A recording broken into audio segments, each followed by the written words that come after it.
जे शहर के सबसे बड़े 5 सितारा होटल में एक बुजुर्ग साधारण कपड़े पहने धीरे धीरे होटल की ओर बढ़ रहे थे। उनका नाम था मोहन लाल। उनके हाथ में एक पुराना सा झोला था, लेकिन जैसे ही वह होटल के गेट पर पहुंचे, गार्ड के माथे पर तुरंत शिकन आ गई। गार्ड ने सामने आकर रास्ता रोकते हुए कहा, बाबा, आप यहां कहां आ गए? क्या काम है आपका यहां? मोहन लाल ने हल्की मुस्कान के साथ कहा, बेटा, मेरी यहां बुकिंग है, बस उसी के बारे में पूछना था। गार्ड ने हंसते हुए अपनी साथी से कहा, अरे देखो तो, बाबा कह रहे हैं इनकी यहां बुकिंग है। गार्ड ने फिर मोहन लाल से कहा, बाबा देखो, आपसे जरूर कोई गलती हुई है। शायद आपको किसी ने गलत पता दे दिया है, क्योंकि यह होटल बहुत ही लग्जरी है। बड़े बड़े बाबू लोग आते हैं यहां, कोई आम आदमी इसको अफोर्ड नहीं कर सकता। इतने में होटल की रिसेप्शनिस्ट प्रिया सक्सेना ने यह बातचीत सुन ली। उसने अपनी नजरें मोहन लाल पर डाली, सिर से पांव तक उन्हें देखा और होंठों पर हल्की मुस्कान तैर गई। वह मुस्कान स्वागत की नहीं, बल्कि ताने और उपेक्षा की थी। प्रिया ने कहा, बाबा, मुझे नहीं लगता कि आपकी कोई बुकिंग इस होटल में होगी। यह होटल बहुत महंगा है, शायद आप गलत जगह आ गए हैं। मोहन लाल ने उसी सहजता से जवाब दिया, बेटी, एक बार चेक तो कर लो, शायद मेरी बुकिंग यहीं हो। प्रिया ने लापरवाही से कंधे उचकाए और कहा, ठीक है बाबा, इसमें समय लगेगा, आप वेटिंग एरिया में जाकर बैठ जाइए। मोहन लाल ने सिर हिलाया और धीरे धीरे वेटिंग एरिया की ओर बढ़े। लॉबी में मौजूद कई गेस्ट उन्हें अजीब नजरों से घूर रहे थे। किसी ने धीरे से कहा, लगता है मुफ्त का खाना खाने आया है। कोई और बोला, इसकी तो औकात भी नहीं है कि यहां का एक गिलास पानी भी खरीद सके। मोहन लाल ने यह सब सुन लिया, लेकिन वे चुप रहे। वह कोने में रखी एक कुर्सी पर बैठ गए, झोला जमीन पर रखा और दोनों हाथ छड़ी पर टिकाकर खामोश बैठे रहे। लॉबी का माहौल अजीब हो चुका था। लोग चाय और कॉफी की चुस्कियां लेते हुए उन्हीं की तरफ इशारा करके बातें बना रहे थे। किसी छोटे बच्चे ने अपनी मां से मासूमियत से पूछा, मम्मी, ये बाबा यहां क्यों बैठे हैं? ये तो होटल वाले जैसे नहीं दिखते। मां बच्चे से बोली, बेटा, सब किस्मत की मार है। जब किस्मत साथ ना दे तो हर किसी की सुननी पड़ती है। इसी बीच प्रिया फिर से वहां से गुजरी। उसने अपने साथी स्टाफ से कहा, पता नहीं मैनेजर साहब क्या कहेंगे, ऐसे लोगों को यहां बैठाना भी रिस्क है, होटल की इमेज खराब हो रही है। साथी ने हंसते हुए कहा, कोई बात नहीं, कुछ देर बाद यह खुद ही उठकर चला जाएगा। मोहन लाल यह सब सुन रहे थे, पर वह एक शब्द न कह सके। वह सिर्फ इंतजार कर रहे थे कि कोई उनकी बात सुने। 1 घंटे तक वह यूं ही बैठे रहे, कभी घड़ी देखते, कभी रिसेप्शन की तरफ नजर डालते। उन्हें उम्मीद थी कि कोई आएगा और कहेगा, हां बाबा, आपकी बुकिंग है, लेकिन ऐसा नहीं हुआ। मोहन लाल ने धीरे से कुर्सी का सहारा लिया और खड़े हो गए। उन्होंने रिसेप्शन की तरफ देखा और कहा, बेटी, अगर तुम व्यस्त हो तो अपने मैनेजर को बुला दो, मुझे उनसे भी कुछ जरूरी बात करनी है। प्रिया ने मन ही मन सोचा, अब इसे मैनेजर से भी मिलना है। फिर अनमने ढंग से फोन उठाया और होटल मैनेजर विक्रम सिंह को कॉल लगाया। उसने कहा, सर, एक बुजुर्ग आपसे मिलना चाहते हैं। विक्रम ने दूर से मोहन लाल को देखा और फोन पर हंसते हुए कहा, क्या ये हमारे गेस्ट हैं या बस ऐसे ही चले आए हैं? मेरे पास अभी टाइम नहीं है, इन्हें बैठने दो, थोड़ी देर में खुद चले जाएंगे। प्रिया ने वही आदेश दोहराया और मोहन लाल को और थोड़ी देर बैठने का आदेश दिया। मोहन लाल ने गहरी सांस ली और फिर से उसी कोने की कुर्सी पर बैठ गए। सारी नजरों का बोझ उनके कंधों पर था, लेकिन उनकी आंखों में अब भी वही सब्र था। मानो कह रहे हो, सच को छिपाया जा सकता है, पर रोका नहीं जा सकता। लॉबी में मोहन लाल अब भी बैठे थे। समय धीरे धीरे बीत रहा था, लेकिन उनके लिए हर मिनट किसी पहाड़ की तरह भारी हो रहा था। इसी बीच रिसेप्शनिस्ट प्रिया सक्सेना दोबारा उनके पास आई। उसने रूखी आवाज में कहा, बाबा, आपको थोड़ा और इंतजार करना पड़ेगा, मैनेजर साहब अभी भी बिजी हैं। मोहन लाल ने मुस्कुराकर सिर हिलाया और बोले, ठीक है बेटी, मैं इंतजार कर लूंगा। उसी समय होटल का मैनेजर विक्रम सिंह अपने केबिन में बैठा हुआ किसी विदेशी क्लाइंट से फोन पर बातें कर रहा था। उसके चेहरे पर घमंड साफ झलक रहा था। फोन रखते ही रिसेप्शन से प्रिया का दोबारा कॉल आया। प्रिया ने कहा, सर, वो बुजुर्ग अब भी लॉबी में बैठे हैं, आप एक बार उनसे मिल लीजिए। विक्रम ने हंसते हुए कहा, बैठा रहने दो, थोड़ी देर में थक जाएगा और खुद चला जाएगा। मेरे पास ऐसे फालतू लोगों के लिए वक्त नहीं है। तभी वहां एक छोटा कर्मचारी आया। नाम था सूरज वर्मा। वह होटल का बेल बॉय था। उसने मोहन लाल को देखा। लॉबी में सब उनका मजाक उड़ा रहे थे, लेकिन सूरज की आंखों में उनके लिए सम्मान था। वह धीरे से पास आकर बोला, बाबा, आप कब से बैठे हैं? क्या किसी ने आपकी मदद नहीं की? मोहन लाल ने मुस्कुराकर उसकी ओर देखा और कहा, बेटा, मैं मैनेजर से मिलना चाहता हूं, पर लगता है वह व्यस्त हैं। सूरज का चेहरा कस गया। वह बोला, बाबा, आप चिंता मत करो, मैं अभी उनसे बात करता हूं। मोहन लाल ने सिर हिलाया। तुम्हारा बहुत धन्यवाद, भगवान तुम्हें सुखी रखे। सूरज तेज कदमों से मैनेजर के केबिन की ओर गया। दरवाजे पर पहुंचते ही उसने नॉक किया और अंदर चला गया। विक्रम सिंह ने इशारे से पूछा, क्या बात है? सूरज ने आदर से कहा, सर, लॉबी में एक बुजुर्ग बैठे हैं, वह आपसे मिलना चाहते हैं। विक्रम ने भौहें चढ़ाई और ठंडी आवाज में बोला, सूरज, तुम्हें कितनी बार कहा है कि फालतू लोगों से दूर रहो। वह कोई गेस्ट नहीं है, शायद भूला भटका कोई आया है। सूरज ने धीरे से कहा, लेकिन सर, उन्होंने कहा है कि उन्हें आपसे जरूरी बात करनी है। विक्रम हंस पड़ा, अरे जरूरी बात? तुम्हें अंदाजा भी है यहां कितने करोड़ का कारोबार होता है और तुम मुझे ऐसे बाबा से मिलवाना चाहते हो? सूरज चुप रहा, लेकिन अंदर से दुखी था। उसने सोचा, इंसान को उसकी शक्ल देखकर कैसे ठुकराया जा सकता है? क्या बड़े पद पर बैठने से किसी को इंसानियत भूल जानी चाहिए? विक्रम ने सख्त आवाज में कहा, सूरज, तुम अपना काम करो, यह मामला तुम्हारे बस का नहीं है। सूरज ने सिर झुकाया और बाहर चला आया। लॉबी में लौटते ही उसने मोहन लाल की ओर देखा। उनकी आंखों में धैर्य अब भी था। सूरज उनके पास बैठ गया और बोला, बाबा, मैंने कोशिश की, लेकिन मैनेजर साहब अभी नहीं मिलना चाहते। मोहन लाल ने मुस्कुराकर उसके कंधे पर हाथ रखा और बोले, कोई बात नहीं बेटा, तुमने कोशिश की, यही मेरे लिए काफी है। सूरज की आंखें भर आईं। उसे महसूस हुआ कि यह बुजुर्ग कोई आम इंसान नहीं है। उनकी सादगी में एक अजीब सी ताकत छिपी थी। लॉबी का माहौल अब और भी भारी हो चुका था। लोगों के ताने और ठहाके, मोहन लाल की खामोशी और सूरज की बेचैनी सब मिलकर एक अजीब तस्वीर बना रहे थे। करीब 1 घंटा बीत चुका था। मोहन लाल अब भी उसी कुर्सी पर बैठे थे। उन्होंने धीरे से आंखें बंद की और सोचा, धैर्य रखना ही असली ताकत है। लेकिन अब समय आ गया है कि सच्चाई सामने आए।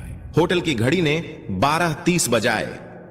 मोहन लाल अब और चुपचाप बैठ नहीं पाए। उन्होंने धीरे से अपनी छड़ी उठाई, झोला कंधे पर टांगा और रिसेप्शन की तरफ बढ़ गए। लॉबी में बैठे कई लोगों ने फिर से ताने कसे, देखो देखो बाबा, अब मैनेजर से लड़ने जा रहे हैं। रिसेप्शन पर खड़ी प्रिया सक्सेना ने उन्हें आते देखा। उसने झुंझुलाकर कहा, बाबा, आपको कहा था ना, इंतजार कीजिए, मैनेजर अब भी बिजी हैं। मोहन लाल ने उसकी ओर देखा और नरम आवाज में बोले, बेटी, बहुत इंतजार कर लिया, अब मैं खुद ही उनसे बात कर लूंगा। इतना कहकर मोहन लाल सीधा मैनेजर विक्रम सिंह के केबिन की ओर बढ़े। लॉबी में खामोशी छा गई। सबकी नजरें उसी तरफ टिक गईं। हर कोई देखना चाहता था कि आगे क्या होने वाला है। जैसे ही मोहन लाल ने केबिन का दरवाजा खोला, विक्रम अपनी घूमने वाली कुर्सी पर अकड़ के साथ बैठा था। उसने भौहें चढ़ाते हुए कहा, हां बाबा, बताइए, इतना शोर क्यों मचा रखा है? क्या काम है आपको? मोहन लाल ने धीरे से झोला खोला और उसके अंदर से एक लिफाफा निकाला। उसे आगे बढ़ाते हुए बोले, यह मेरी बुकिंग और होटल से जुड़ी कुछ डिटेल है, कृपया एक बार देख लीजिए। विक्रम ने हंसते हुए लिफाफा हाथ में लिया, लेकिन खोले बिना ही टेबल पर पटक दिया। उसकी हंसी में अहंकार साफ झलक रहा था। उसने कहा, बाबा, जब किसी इंसान की जेब में पैसे नहीं होते तो उसे बुकिंग जैसी बड़ी बड़ी बातें करना बिल्कुल बेकार है। मुझे आपके जैसे लोगों की शक्ल देखकर ही पता चल जाता है कि आपके पास कुछ नहीं है। यह होटल आपके बस का नहीं है। बेहतर होगा आप यहां से चले जाएं। मोहन लाल ने उसकी आंखों में देखा। उनकी आवाज अब गहरी और गंभीर हो चुकी थी। उन्होंने कहा, बेटा, बिना देखे कैसे तय कर लिया? एक बार इन कागजों को देख तो लो। सच्चाई अक्सर वैसी नहीं होती जैसी दिखती है। विक्रम कुर्सी पर पीछे झुक गया और जोर से हंसते हुए बोला, बाबा, मुझे किसी कागज को देखने की जरूरत नहीं है। मैं सालों से इस होटल को संभाल रहा हूं। लोगों की शक्ल देखकर ही पहचान लेता हूं कि किसकी क्या औकात है। आपकी शक्ल कहती है आपके पास कुछ भी नहीं है। यह सुनकर लॉबी में बैठे कुछ गेस्ट भी हंसने लगे। मोहनलाल ने गहरी सांस ली, लिफाफा टेबल पर रखा और शांत स्वर में बोले, ठीक है, जब तुम्हें यकीन नहीं है तो मैं चला जाता हूं, लेकिन याद रखना, जो तुमने आज किया है उसका नतीजा तुम्हें भुगतना पड़ेगा। इतना कहकर उन्होंने दरवाजे की ओर कदम बढ़ाए।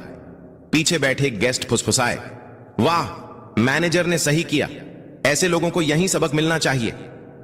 मोहनलाल होटल से बाहर निकल गए। उनकी धीमी चाल और झुकी हुई कमर ने पूरे स्टाफ के बीच एक अजीब सा सन्नाटा छोड़ दिया, लेकिन विक्रम अपनी कुर्सी पर बैठा मुस्कुराता रहा। उसके चेहरे पर गर्व और तिरस्कार का मिला जुला भाव था। इसी बीच बेल बॉय सूरज वर्मा उस लिफाफे की तरफ बढ़ा। उसने धीरे से उसे उठाया और चुपचाप अपने सर्वर कंप्यूटर की ओर चला गया। कंप्यूटर स्क्रीन पर उसने लॉगिन किया और फाइलें खोलना शुरू किया। लिफाफे में लिखी डिटेल्स के आधार पर उसने होटल का पुराना रिकॉर्ड खंगाला। कुछ ही देर में उसकी आंखें चौड़ी हो गई। स्क्रीन पर जो जानकारी थी उसने सूरज को हिलाकर रख दिया। रिकॉर्ड में साफ लिखा था, मोहनलाल, होटल के 65% शेयर होल्डर, संस्थापक सदस्य। सूरज की सांसें तेज हो गईं। उसने फौरन प्रिंटर से रिपोर्ट निकाली। कागज हाथ में लिए वह भागता हुआ मैनेजर के केबिन में पहुंचा। अंदर विक्रम अब भी किसी क्लाइंट से फोन पर बात कर रहा था। सूरज ने धीरे से कहा, सर, यह रिपोर्ट देखिए, ये वही बुजुर्ग हैं जो यहां आए थे। ये हमारे होटल के असली मालिक हैं। विक्रम ने फोन रखते हुए सूरज की तरफ देखा और भौहें चढ़ा ली। सूरज, तुम्हें कितनी बार कहा है, मुझे ऐसे लोगों की रिपोर्ट्स में दिलचस्पी नहीं है। यह सब फालतू बातें हैं। सूरज ने फिर कोशिश की, लेकिन सर, यह रिपोर्ट साफ बताती है कि मोहनलाल हमारे होटल के मालिक हैं। अगर हमसे कोई गलती हो गई है तो विक्रम ने बीच में ही बात काट दी। उसने रिपोर्ट को अपनी तरफ सरका कर देखा, फिर बिना पढ़े ही उसे वापस सूरज की ओर धकेल दिया। उसकी आवाज में अहंकार पहले से और ज्यादा था। उसने कहा, मुझे यह सब बकवास नहीं चाहिए। तुम्हें मैंने कहा है ना, अपना काम करो। यह होटल मेरी मैनेजमेंट स्किल से चलता है, किसी पुराने बाबा की दान दक्षिणा से नहीं। सूरज हैरान रह गया। उसके चेहरे पर गहरी बेचैनी थी। वह रिपोर्ट हाथ में लेकर वापस निकल गया। लॉबी में आते ही उसने मोहनलाल को याद किया। उनकी आंखों की गहराई, उनका धैर्य। उसे लगा, यह मामला अब सिर्फ होटल तक सीमित नहीं है, यह इंसानियत की परीक्षा है। धीरे धीरे शाम होने लगी। गेस्ट अपने अपने कमरों में चले गए। स्टाफ अपने काम में लग गया, लेकिन सूरज के दिल में हलचल बढ़ती गई। उसे यकीन था, कल का दिन इस होटल की तस्वीर बदल देगा। अगली सुबह का नजारा बिल्कुल अलग था। होटल के हर कोने में हलचल थी। स्टाफ आपस में धीरे धीरे फुसफुसा रहे थे। किसी ने कहा, कल जो बाबा आए थे, शायद उनके बारे में कोई बड़ी बात है। दूसरे ने जवाब दिया, हां, सुना है वह होटल के बड़े शेयर होल्डर हैं। यह खबर धीरे धीरे पूरे होटल में फैल चुकी थी, लेकिन किसी को अब भी भरोसा नहीं हो रहा था। सबके मन में सवाल था, क्या सच में वह बुजुर्ग इस आलीशान होटल के मालिक हो सकते हैं? 10:30 बजते ही लॉबी का माहौल अचानक बदल गया। होटल के मुख्य द्वार से वही साधारण कपड़े पहने बुजुर्ग मोहनलाल अंदर आए, लेकिन इस बार वह अकेले नहीं थे। उनके साथ एक सूट बूट पहना अधिकारी था, जिसके हाथ में काले रंग का ब्रीफकेस था। सभी की नजरें एक ही पल में उसी दिशा में टिक गई। गार्ड, रिसेप्शनिस्ट, वेटर सब सन्नाटे में खड़े रह गए। कल जिन्हें सबने अनदेखा किया था, आज वही शख्स होटल में किसी सम्राट की तरह प्रवेश कर रहे थे। मोहनलाल ने सीधे हाथ से इशारा किया, मैनेजर को बुलाओ। आवाज में अब कोई नरमी नहीं थी, बल्कि एक आदेश की कठोरता थी। थोड़ी ही देर में विक्रम सिंह बाहर आया। उसके चेहरे पर हल्की घबराहट थी, लेकिन अहंकार अब भी बाकी था। वह आधा मुस्कुराकर बोला, जी बोलिए बाबा, आज फिर आ गए। मोहनलाल ने उसकी आंखों में देखा और ठंडी आवाज में कहा, विक्रम सिंह, मैंने कल ही कहा था तुम्हें अपने कर्मों का नतीजा भुगतना पड़ेगा। आज वह दिन आ गया है। विक्रम सकपका गया। उसने हंसी में बात टालने की कोशिश की। मोहनलाल के साथ आए अधिकारी ने ब्रीफकेस खोला, उसमें से मोटी फाइल निकाली और सबके सामने टेबल पर रख दी। उसने जोर से कहा, ये डॉक्यूमेंट साफ बताते हैं इस होटल के 65% शेयर मोहनलाल के नाम पर हैं। असल मालिक वही हैं। पूरा स्टाफ स्तब्ध रह गया। प्रिया सक्सेना के हाथ कांपने लगे। लॉबी में मौजूद गेस्ट्स ने एक दूसरे को देखा और फुसफुसाए, ये तो सच में मालिक हैं। हमसे कितनी बड़ी भूल हो गई। मोहनलाल ने अपनी छड़ी जमीन पर टिका दी। उनकी आवाज अब तेज और दृढ़ थी। विक्रम सिंह, आज से तुम इस होटल के मैनेजर नहीं रहोगे। तुम्हारी जगह अब सूरज वर्मा इस पद को संभालेगा। विक्रम गुस्से से कांपते हुए बोला, आप होते कौन हैं मुझे हटाने वाले? यह होटल मैं सालों से चला रहा हूं। मोहनलाल गरजते हुए बोले, यह होटल मैंने बनाया है। इसकी नींव मेरी मेहनत से रखी गई थी। मैं चाहूं तो तुम्हें एक पल में बाहर का रास्ता दिखा सकता हूं, पर दंड स्वरूप तुम्हें फील्ड का काम दिया जा रहा है। अब वही काम करो जो तुमने दूसरों से करवाया है। मोहनलाल ने सूरज को पास बुलाया। उन्होंने उसके कंधे पर हाथ रखते हुए कहा, तुम्हारे पास धन नहीं था, लेकिन दिल में इंसानियत थी। यही असली काबिलियत है, इसलिए तुम इस पद के हकदार हो। सूरज की आंखों से आंसू बह निकले। वह भावुक होकर बोला, साहब, मैंने तो बस इंसानियत निभाई थी। मोहनलाल मुस्कुराए, यही सबसे बड़ी योग्यता है बेटा। फिर उन्होंने रिसेप्शनिस्ट प्रिया सक्सेना की ओर देखा। उनकी नजर इतनी कठोर थी कि प्रिया कांप गई।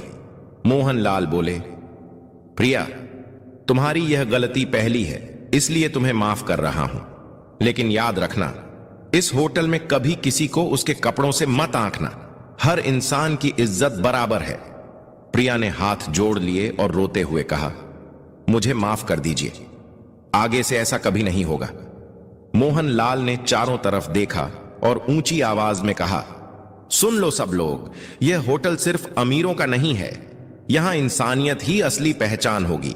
जो भी अमीर गरीब का फर्क करेगा वह इस जगह पर रहने लायक नहीं होगा। लॉबी में मौजूद गेस्ट्स ने जोरदार तालियां बजाई। हर कोई मोहनलाल को सम्मान की नजरों से देख रहा था। जो कल तक उन्हें तुच्छ समझ रहे थे, आज वही उनके आगे झुक गए। मोहनलाल ने अंत में कहा, असली अमीरी पैसे में नहीं, सोच में होती है। अगर सोच बड़ी हो तो इंसान खुद ही बड़ा बन जाता है। इतना कहकर वह अधिकारी के साथ होटल से बाहर निकल गए।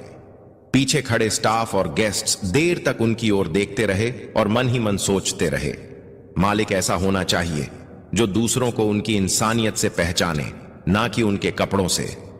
उस दिन के बाद होटल का माहौल पूरी तरह बदल गया। स्टाफ अब हर गेस्ट के साथ सम्मान से पेश आता। लोग कहते, मोहनलाल ने सिर्फ होटल नहीं बनाया, बल्कि इंसानियत की नींव भी रखी। दोस्तों, अगर आपको यह कहानी पसंद आई हो तो प्लीज इसे लाइक करें और ज्यादा से ज्यादा लोगों तक शेयर करें। और हां, हमारे चैनल को सब्सक्राइब करना बिल्कुल ना भूलें, ताकि ऐसी ही दिलचस्प और दमदार कहानियां आपको मिलती रहें। धन्यवाद।